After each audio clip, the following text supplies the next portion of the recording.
An undeniable truth that can't be ignored is the blatant push for all things sexual. From beer commercials to sports cars to perfumes, sex sells. 47% of American households say that internet pornography is a problem in their house.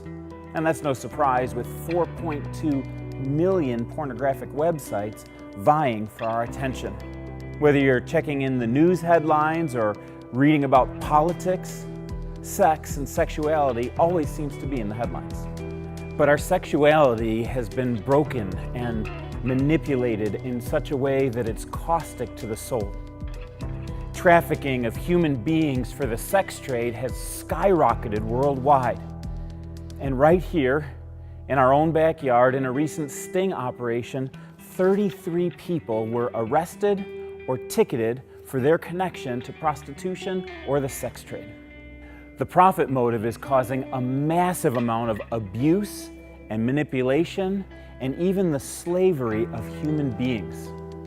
Pornography itself is the driver behind both the felt need for this trafficking and the economic engine that's behind it. As the church, we're God's hands and feet to bring about justice for those who have been oppressed. We can't stand idly by any longer and allow human trafficking to continue.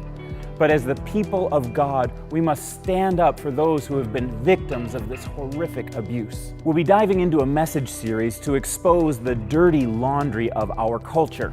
Our dream is to educate and equip the church to be on God's side of justice. Our hope is to stand up for those who have been the victims of abuse. Our passion is to educate parents on the dangers that lurk for their children in their homes, on their computers, and in their cell phones.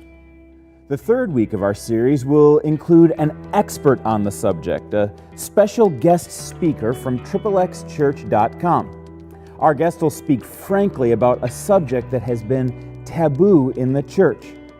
Their emphasis is reaching lost people in the porn industry and helping people deal with the prevailing issue of pornography with compassion and hope. So set aside these 3 Sundays with great anticipation and bring a friend. It will change our church, and I hope it will change our city.